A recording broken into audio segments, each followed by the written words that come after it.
കർത്താവിൻ്റെ പരിശുദ്ധമായ നാമം വാഴ്ത്തപ്പെടുമാറാകട്ടെ. അനുഗ്രഹീതമായ ഈ നല്ല പ്രഭാതത്തിനായിട്ട് കർത്താവിന് സ്തോത്രം ചെയ്യുന്നു. ഈ പ്രഭാത സന്ദേശം കേൾക്കുന്ന എല്ലാ പ്രിയപ്പെട്ടവർക്കും വീണ്ടും വരുന്നവനായ ക്രിസ്തയേശുവിൻ്റെ ധന്യമുള്ള നാമത്തിൽ എൻ്റെ പ്രഭാത വന്ദനങ്ങളെ ഈ നിമിഷം അർപ്പിക്കുകയാണ്. പ്രാർത്ഥനയോടും ദൈവാശ്രയത്തോടും കൂടി ഈ സന്ദേശത്തിലേക്ക് നിങ്ങളുടെ ശ്രദ്ധയെ തിരിക്കുന്നു. 2 ദിനവൃത്താന്തങ്ങളുടെ പുസ്തകം 20-ാം അധ്യായം അതിൻ്റെ 22-ാമത്തെ വാക്യം. അവർ പാടി സ്തുതിച്ചു തുടങ്ങിയപ്പോൾ യഹോവ യഹൂദയ്ക്ക് വിരോധമായി വന്ന അമോന്യരുടെയും മോവാബ്യരുടെയും സേയീർ പർവ്വതക്കാരുടെയും നേരെ പതിയിരിപ്പുകാരെ വരുത്തി. അങ്ങനെ അവർ തോറ്റുപോയി.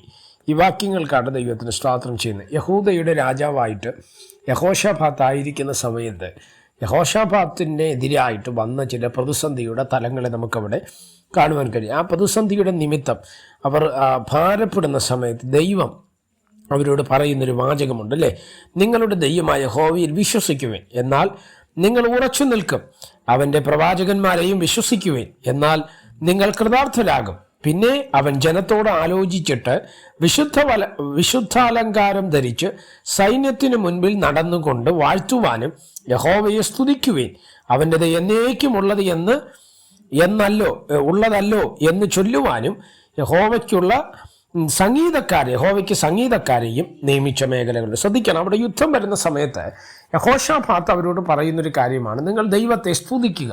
എന്നെ ശ്രദ്ധിക്കുന്ന പ്രിയമുള്ളവരെ, ശത്രുവിൻ്റെ മേൽ ജയം എടുക്കുവാൻ നമുക്ക് ദൈവം നൽകിയ ഏക ആയുധം എന്ന് പറയുന്നത് ദൈവത്തെ സ്തുതിക്കുക എന്നുള്ളതാണ് അല്ലേ. അപ്പോൾ ദൈവത്തെ നമ്മൾ സ്തുതിക്കാൻ തുടങ്ങിയാൽ ഒന്ന് നമുക്ക് വിരോധമായി നിൽക്കുന്ന പ്രയാസങ്ങളെയും പ്രതിസന്ധികളെയും ദൈവം മാറ്റും. ശത്രുവിൻ്റെ പദ്ധതികളെ ദൈവം തകർക്കും. ഇവിടെ അമോന്യർ സ്തോത്രം, അതുപോലെ മോവാബ്യർ, സെയീർ പർവ്വതക്കാരൊക്കെ യഹൂദയ്ക്ക് വിരോധമായി തമ്പടിക്കുമ്പോൾ അതിനെതിരെ അവർ നിന്നത് എങ്ങനെയെന്ന് ചോദിച്ചാൽ, അവർ ദൈവത്തെ സ്തുതിക്കാൻ തയ്യാറായപ്പോൾ, അവർ പാടി ദൈവത്തെ സ്തുതിച്ചപ്പോൾ അവർക്ക് വിരോധമായി നിന്ന സകല ശത്രുവിൻ്റെ പദ്ധതികളെ തകർത്തുകൊണ്ട് സ്തോത്രം ദൈവം അവർക്ക് വിരോധമായി പതിയിരിപ്പുകാരെ വരുത്തി. ഈ 3 കൂട്ടരും യഹൂദ രാജാവായ യഹോശാഫാത്തിൻ്റെ മുൻപിൽ തോറ്റ് പിന്മാറുവാൻ തക്കവണ്ണം ഇടവന്നു. നമ്മൾ സ്തുതിക്കാൻ തുടങ്ങിയാൽ നിശ്ചയമായിട്ട് നമ്മുടെ മുൻപിൽ വഴികൾ തുറക്കപ്പെടും. നമുക്ക് വിരോധമായി നിൽക്കുന്ന ശത്രുമണ്ഡലങ്ങൾ തകരും. നമ്മൾ ഉന്നതിയിലേക്കും ആത്മീക മുന്നേറ്റത്തിലേക്കും നമ്മൾ കടന്നു വരുവാൻ തക്കവണ്ണം ഇടവരും.